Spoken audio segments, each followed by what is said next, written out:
Okay, so let's start today's session, and in today's session I will teach you how we can install Kali Linux 2024.2, and that is the latest version of Kali Linux. And who is not subscribed at our channel, so just subscribe it. So because I'm going to start the series for ethical hacking, where I will teach you everything about the ethical hacking from the scratch, from the beginning level to advanced level. So just subscribe us. Let's start. So here I am using VMware Workstation Pro 17, and I will install Kali Linux in this VMware Workstation.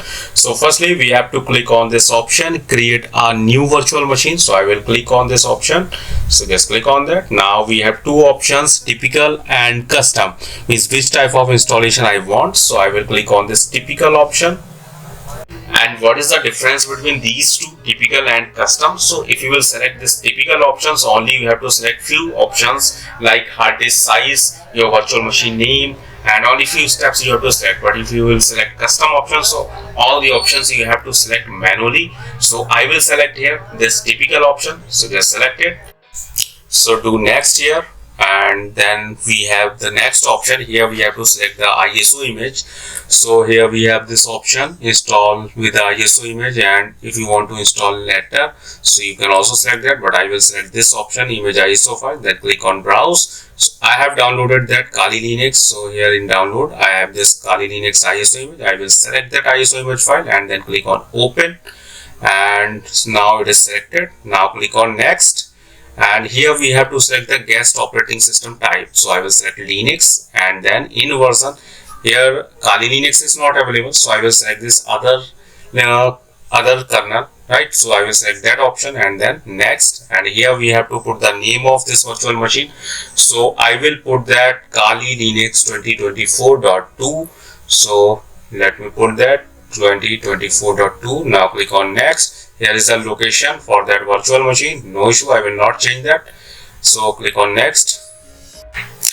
After that, here we have to put the size of hard disk. So 8 GB is recommended, means if you have 8 GB you can put that, but if you have more than 8 GB, so you have to put at least that much size which you have to need. So I will put here 20 GB, and then I will click on next, so that I will move to the next option. So click on next. Then next, here we have to click on customize hardware, and here we have to change some options like here we have this memory option. So 768 MB, right? That is the minimum requirement to install any Linux operating system, right? But here if we have more than size available, so we have to give the size at least 2 GB or 4 GB. So in my system here 4 GB is available, so I will select that 4 GB option. And then in processor section 2 is okay, because I have 4 core available. Click on close, and then here is the options. Then click on close. So here you can see my virtual machine is created. Right now it is the time to install that. So I will click on power on virtual machine. So click on power on virtual machine, and then it will start. Let's see. So let it be start. So here first option is graphical install. I will click on that graphical install because I'm going to install this operating system, this Linux graphically. So select that option. Okay, perfect. Now let it be start. So now first option, here we have to select the language. So I will select this English. By default it is selected, that's okay. Now click on continue. The next option is we have to select here the country. So I will select India, then continue. Then the next option, keyboard, we have to select. So American English, that's okay. Now click on continue. So configuring the keyboard, perfect. Now let it be configured. So here it will take some time, so I will forward that.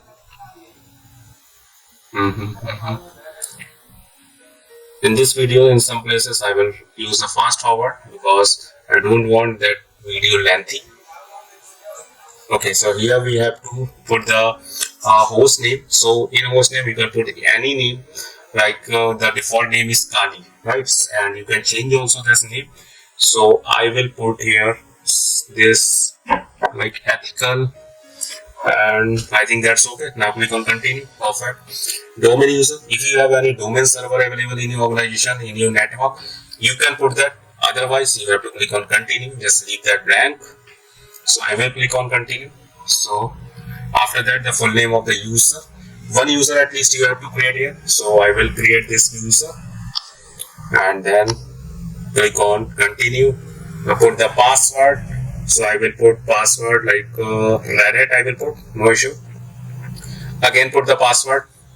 Okay, I think password is not matched. Okay, again let me type that and click on continue. Okay, so it is configured. Perfect, let it be configured. Okay. After that, the next option is to create the partition. So here the first option, automatically if you want to create a partition, first, second and third option is for that. But if you want to create the partition manually, so the last option is for that. In first option, if you will select that, so guided partition means automatic partition will be select. On second option and third option, your partition will create with the LVM. But I will select here manual, so I will click on continue. So click on continue option. So here you can see, here we have this SCSI hard disk, that is raw hard disk. So firstly we have to create the partition table on this disk, then we can create the partition. So when you will click on continue, so here you can see, yes, so partition table will create. Okay, now click on continue. So let me click on that. So here you can see how we have this free space, right? We can use this space to create the partition. So now click on continue. And now click on create a new partition, then click on continue. Now give the size. So partition size we have to give, so I will give 15 GB to create the partition for root. Okay, let me type that 15 and GB. Okay, 15 GB. Now click on continue. Okay, invalid error. Okay, let me check what is the wrong. Okay, again click on that.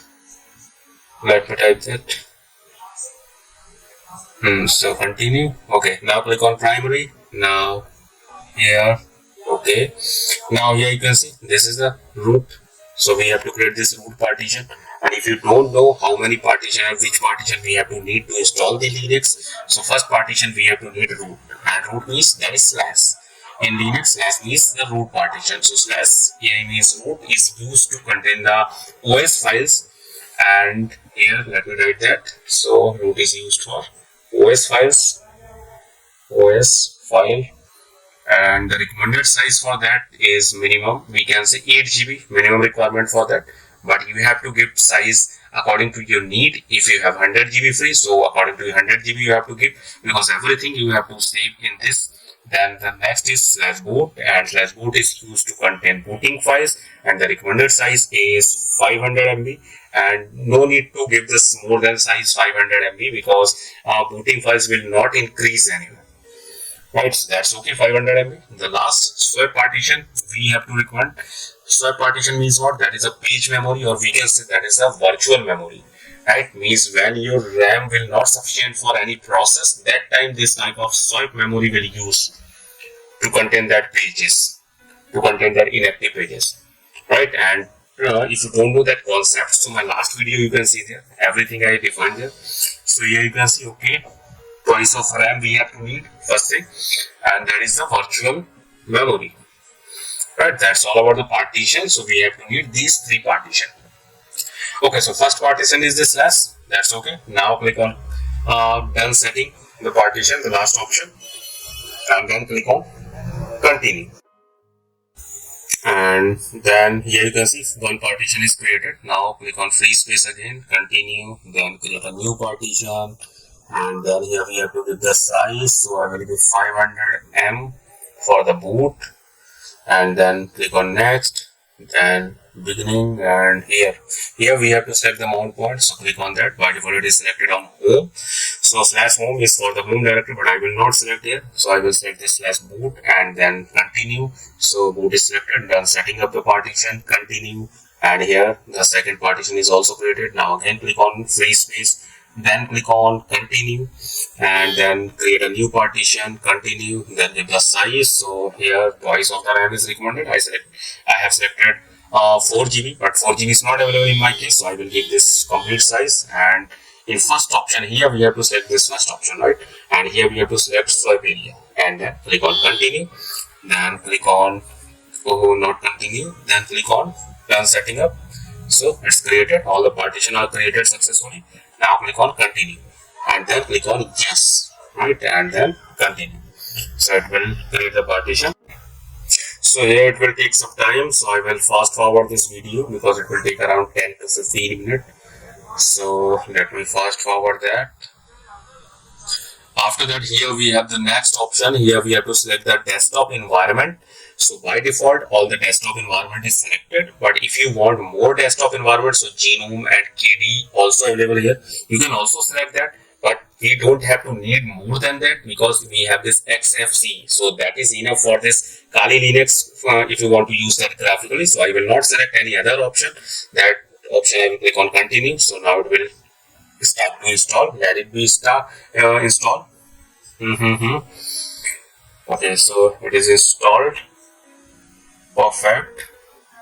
It will take some time, but no issue. I will fast forward that. So that okay. Now here we have to click on yes, and then click on continue. So okay, yes. So that your bootloader will install. Where you want to install that? So that is my hard disk. So I will select that and click on continue. Here my bootloader will install also.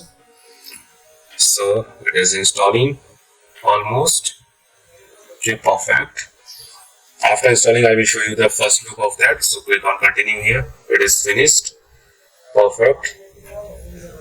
Now it will restart. Okay, let it be restart. Okay. So it is almost installed here. And after installation, let me put the username and password. So what was my username? Okay. So put that and the password. Now it is started. Okay, so here you can see this is the first look of this 2024.2. That is amazing. And here some new features and some new tools also launched. That I will define you in next video. That's all for this video. And here is the steps how you can install. So just subscribe it for the next. Thank you guys.